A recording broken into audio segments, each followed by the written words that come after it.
This is your Know Your Word segment. Last week, we began this series. We began speaking about hope.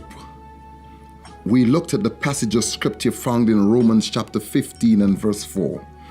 And we saw there that it said, whatsoever things were written aforetime or before now time were written for our learning, that we through patience and comfort of the scriptures might have hope. Inherent in this passage, there are two things that I'd like to speak about now. One is the whole aspect of for our learning that we might have comfort and hope. Now, this suggests to us that the scripture that was written was setting in motion for us to avoid some things through learning and seeing what happened to others so we might prevent some things. But it also is saying to us that some things that we are not even responsible for, we might find ourselves in, and we need hope as to how to come out of them. And so today, as we think about this, I want to introduce you to the first part that has to do with the preventative. We are still talking about the word. We are talking about how the word sets us on course to avoid some things from happening in our experiences. And so today, my passage, as we go to this whole aspect of what we should avoid and how to get away from some stuff, I'd like to take you to my first passage today, found in the book of Psalm. It is Psalm 1. Psalm 1, the psalmist is getting us into groove to help us to understand that in this world, there are two sides, there are two positions you could take. You can take the position that will set you on course to avoid some stuff, or you could wait until the after you've gotten into the stuff. Psalm 1 begins to talk to us. It says, blessed is the man that walketh not in the counsel of the ungodly, nor standeth in the way of sinners, nor sitteth in the seat of the scornful. Note here the psalmist is saying, blessed is the man, or blessed is the man.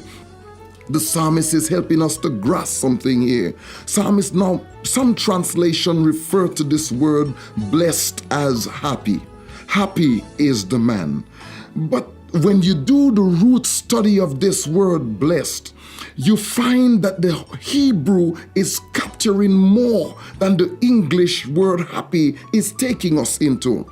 And so as I speak to somebody in Radio Land today, somebody who might be in a position where they've lost their happiness, or somebody who just on the brink of the question, how can I stay in this place of being happy? The psalmist says, if you really want to be happy, he says, happy is the man that doesn't walk in the counsel of the ungodly. Now, the root word happy, the root word blessed, is really saying, here's what the psalmist is saying, oh, the happiness many times over is experienced by the man who does not walk in the counsel of the ungodly. The psalmist is helping us to understand this is not just happy, this is, oh, the happiness many times over. If you want to experience happiness many times over, the psalmist says one of the key things is to watch where you walk.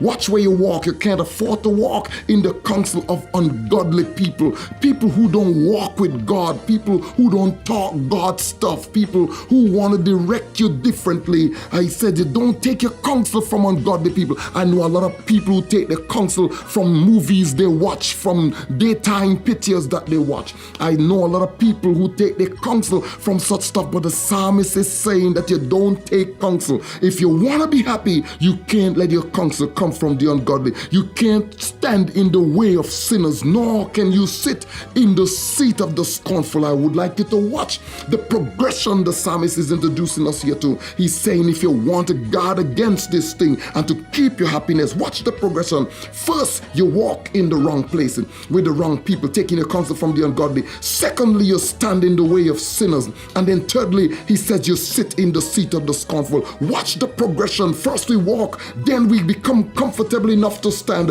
then we find ourselves sitting in the wrong place. The psalmist is helping us to grasp here today, and I'm talking to the issue of the preventative. If you want to stay in the place of happiness and avoid the sadness that would come, watch where you walk, watch who you stand with, and watch where you sit, because this could make the difference between if you're happy and you could keep your happiness, or if you're sad. Please grasp this, because this is an important message the psalmist would like us to get.